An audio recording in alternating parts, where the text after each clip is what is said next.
डमोजिनाणम्।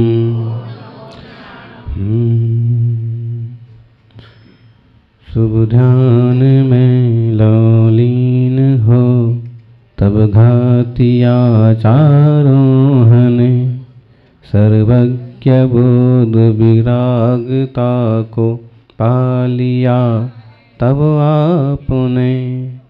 उपदेश दे करके अनेकों भव्य निज सम कर लिए, रवि ज्ञान किरण प्रकाश डालो वीर मेरे भी हिए। आचार्य आदि सिंधु गुरुवर अंकलिक महानतम, आचार्य श्री महावीर कीर्ति ज्ञान गुण के खान सम। सूरी तपस्वी त्याग मूर्ति तपो गुण के धाम है, आचार्य सन्मति गुरु चरण में बार बार प्रणाम है। आचार्य सन्मति गुरु पदों में।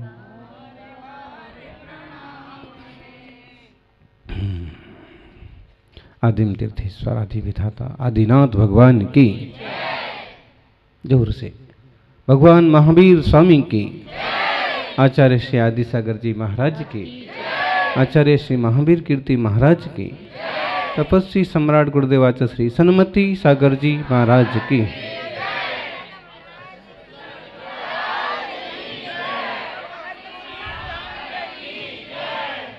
कहाँ गए चक्री जिन जीता भरत खंड सारा, कहाँ गए वे राम लक्ष्मण जिन रावण मारा।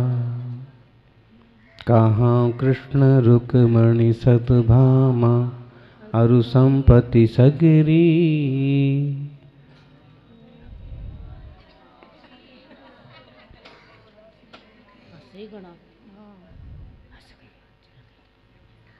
कहाँ गए वे लोभी कौरव जूझ मरे रन में, गई राज तज पांडव बन को अग्नि लगी तन में। मोह नींद से उठ रे चेतन तुझे जगावन को, हो दयाल उपदेश करें गुरु। सूरज चांद छिपे निकरे ऋतु फिर कर आवे, प्यारी आयु ऐसे बीते पता नहीं पावे। पर्वत पतित बहकर नहीं रुकता, सांस चले यूं घटे काठ ज्यों आरिसों कटता। ओस बूंद ज्यों घले धूप में बांजुली पानी, खिन छिन यौवन क्षीण होत है क्या समझे प्राणी।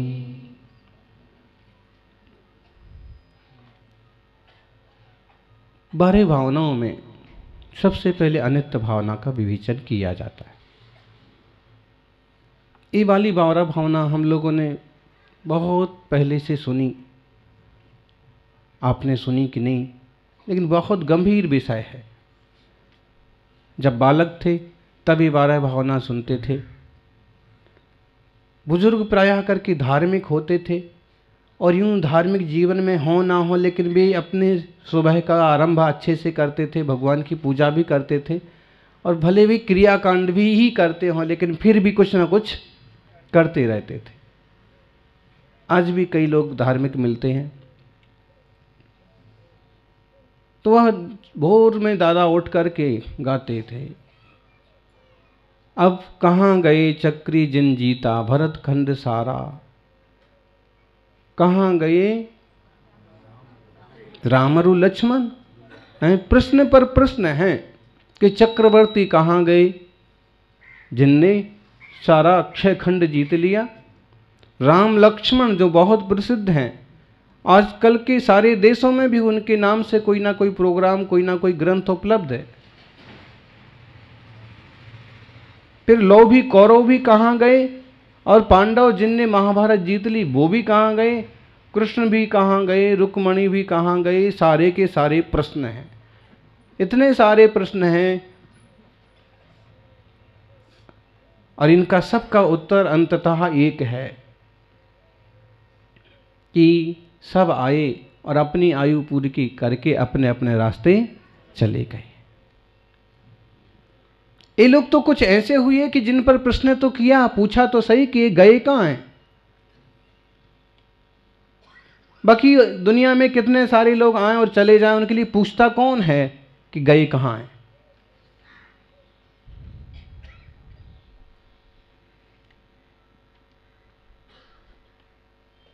जिनका कुछ अस्तित्व रहा हो, जिनने जीवन में कुछ पाया हो, कुछ किया हो, उनका स्मरण किया जाता है, उनका नाम रहता है। इन लोगों ने भी कुछ अपने हिसाब से तो किया, लेकिन वो सब ऐसा रहा कि जिस पर प्रश्न चिन्ह लग गया कि इतना सब कुछ करने के बाद भी ये गए कहाँ हैं और उन्होंने पाया क्या है। उत्तर आता है कि जो महापुरुष थे, जिनने आत्महित साधा, सम्यक तप किया, रत्नत्रय प्राप्त किया, मुनि बन के साधना की, वो तो मोक्ष पधारे हैं। बाकी सब यहीं कहीं संसार में योनि को योनि में भटक रहे होंगे। फिर अनित्य भावना प्रारंभ होती है कि जैसे बहती हुई नदी का पानी वापस नहीं आता, मुरझाया हुआ फूल वापस नहीं खिलता, हाथी में रखा हुआ पानी एक एक बूंद करके झड़ जाता है, पत्ते पर ओस की बूंदें सब सूख जाती हैं, और ऐसे जैसे काठ को आरी से काटा जाता है और कटता कटता खत्म हो जाता है, वैसे एक एक सांस हमारी भी जा रही है और हम भी एक तरह से कट रहे हैं। बड़े नहीं हो रहे हैं, छोटे हो रहे हैं। अनित्यता से भरा हुआ है ये जगत। आप कहोगे कि जब हमें यहीं जीना है, इसी माहौल में रहना है, यही खाना पीना है, रोटी कपड़ा और मकान ये महत्वपूर्ण ज़रूरत में से ज़रूरतें हैं, इन्हें पूरा करना ही है, इन सब चीज़ों में फिर ये अनित्य भावना का क्या औचित्य है।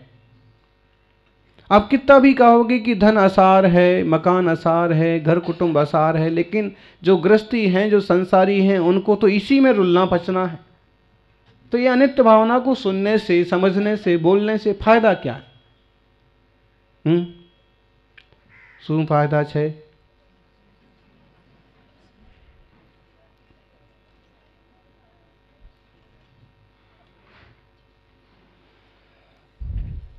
क्या लाभ है इससे?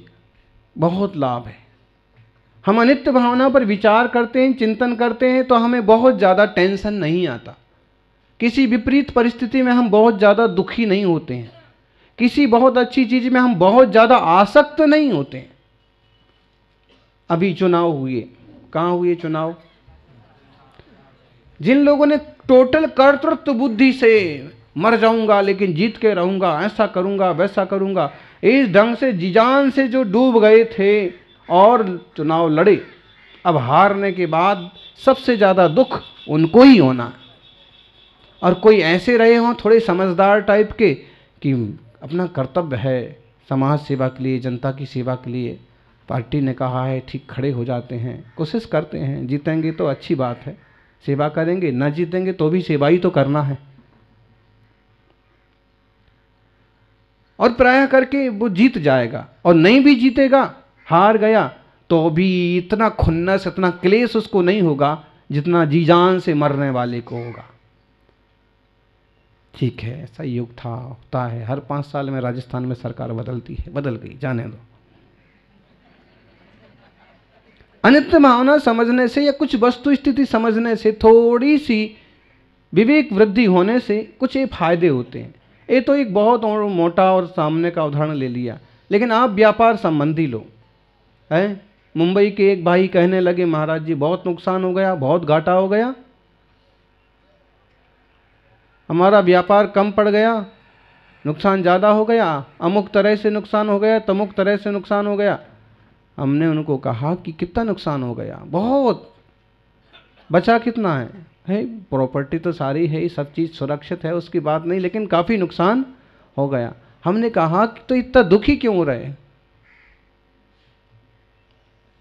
हैं? पूछो दुखी क्यों हो रहे? पारस को सो ही गए, सुनना नहीं। बहुत नुकसान हो गया। क्या नुकसान हो गया? हमने फिर उनको कहा जब तुम्हें बहुत कभी ऐसे लगे कि बहुत नुकसान हो गया, बहुत ज़्यादा लॉस हो गया, तो तुम उस दिन को याद करना जिस दिन तुम या तुम्हारे पिताजी मुंबई आए थे। हैं?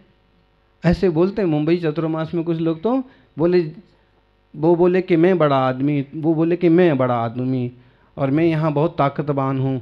तो वो आपस में ही तीसरा बोला कि भाई कोई बड़ा नहीं है, जिस जिसके खपरे बिक गए वही सब अपन यहाँ आए।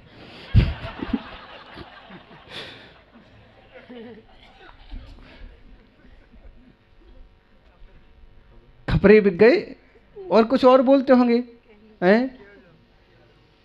मतलब यहाँ अपन जब अपने बर्तन बिक गए तो अपन यहाँ आए हैं। जो भी मतलब कहने का ये है कि जब हमें गांव में भरपूर आजीविका का साधन नहीं मिला तो हम यहाँ पर आए हैं। ऐसे में तू बड़ा कि मैं बड़ा कि छिछलेदारी करने से क्या फायदा?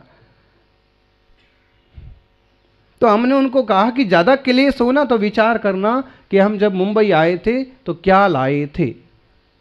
फिर चुप हो गए, नहीं जब हम मुंबई आए थे तब तो हम कुछ भी लेके नहीं आए थे, केवल टिकट के पैसे हमारी जेब में थे, खाने को भी कुछ। अब इतना ज्ञान जैसे ही हुआ तो अब जो लॉस हो गया उसका ज़्यादा बोझ नहीं आता। जब इसमें से इतना कमा लिया तो इसी में से और कमा लेंगे। नहीं, ज्ञानी कहने लगे महाराज जी ये देखो, ये लिखा था मुक्ति धाम, बहुत सुंदर टाइल्स और एकदम चमकदार दरवाजा और लिखा ऊपर मुक्ति धाम। अभी ऐसा अद्भुत नया कुछ देखा तो पूछा आंसू छे काय आहे? महाराज ही मुक्ति धाम है, शमशान घाट है,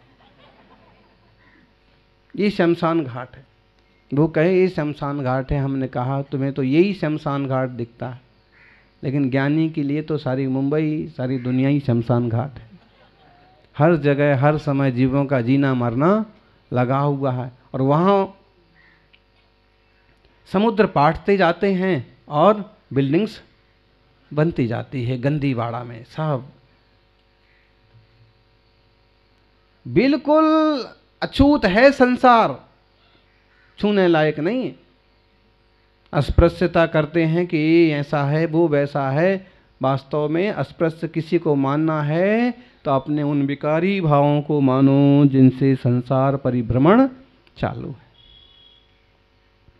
ज्ञानियों, अब कहोगे तो सब ठीक है, लेकिन आप प्रवचन भी करो और इसके बाद भी हमको उठ करके तुरंत ऑफिस की ही जानकारी लेना है, दुकान ही जाना है। बस आज पापा बैठे हैं इसलिए हम यहाँ प्रवचन सुनने आए गए, और हम जाएंगे तो पापा आरती में आ जाएंगे, है ना? बहुएं सब काम निपटा करके आई, सासें घर पर आराम कर रही हैं, इसलिए हम प्रवचन में आ गए। अब हम जाएंगे, सासू को भोजन कराएंगे, वो आरती में आएगी, हम घर संभाल लेंगे। हैं? संसार तो ऐसे ही चलता है। और हम कहेंगे कि सुखी एक समझदार परिवार इसी ढंग से चलता है कि थोड़ा तुम ऐसे कर लो, थोड़ा हम ऐसे कर लेते हैं। सब के सब अगर मंदिर चले जाएंगे तो फिर बच्चों को कौन देखेगा, है ना? अब इस संसार में चलना ही है तो फिर अनित्यता की बातें करने से क्या फायदा? देखो, बातें सिर्फ बातें नहीं हैं। एक तो लक्ष्मण थे जिनको राम से इतना प्यार था, इतना प्यार था, इतना स्नेह था कि बड़े भाई के बिना वो अपना जीवन भी असुरक्षित और निराधार महसूस करते थे। देवताओं को जब मालूम पड़ा, इंद्र ने जब इस बात को कहा, तो एक देवता परीक्षा को तैयार हो गया। चलते हैं, अपन बोलते हैं लक्ष्मण जी को कि श्री राम नहीं रहे। वे रूप बदल करके वहां पहुंचे और इतना कहना हुआ नहीं, लक्ष्मण ने सुना नहीं कि उनका तो देह विसर्जन हो गया।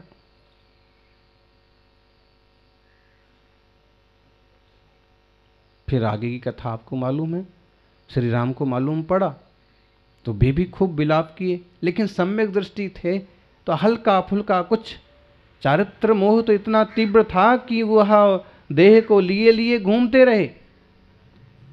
लेकिन फिर भी इतना कुछ था कि इस घटना से उनकी दुर्घटना नहीं हुई। अथवा तद्भव मोक्षगामी जीव हैं, इसलिए वैराग्य के निमित्त मिलना है। इसलिए दो महापुरुष हैं हमारे सामने, एक राम है, एक लक्ष्मण है। लक्ष्मण ने सुना और उनका, अब क्रमबद्ध पर्याय बोलो, क्रम नियमित पर्याय में ये तो सब आना ही होगा, वो अपनी जगह सही है, लेकिन निमित्ताधीन दृष्टि से देखते हैं तो मालूम पड़ता है कि सुनते ही उनका देह छूट गया। फिर श्री राम का क्यों नहीं छूटा? क्योंकि वे कुछ प्रज्ञ थे, समझदार थे, ज्ञानी थे। तो अनित्य आदि भावनाओं को सुनने से आप गृहस्थी तुरंत नहीं छोड़ दोगे हैं। कुछ लोग तो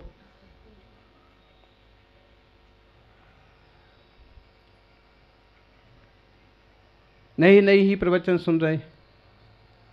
अब प्रवचन सुने, जरूरी थोड़ी ना है कि अभी हाल सब कुछ संभव हो जाए, नहीं, लेकिन एक तरह की अनासक्ति जीवन में पैदा होती। आप उसी गृहस्थी में रहेंगे, वही घर चलाएंगे, वही दुकान चलाएंगे, उसी ऑफिस में जाएंगे, लेकिन सोचने समझने का, लेने देने का, बोलने चालने का तरीका कुछ स्पेशल होगा, चेंज होगा, अच्छा होगा।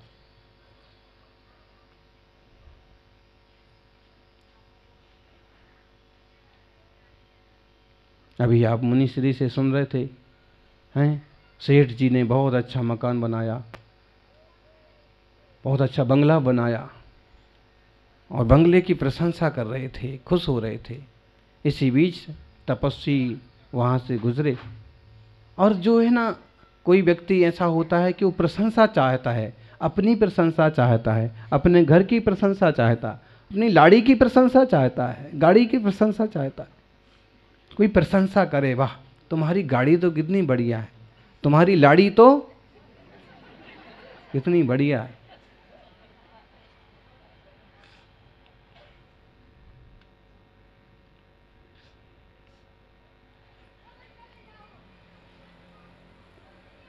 जरा जरा इस चीज की प्रशंसा चाहिए, और प्रशंसा के पीछे कई बार ये लोग अपना भी नुकसान कर बैठते हैं।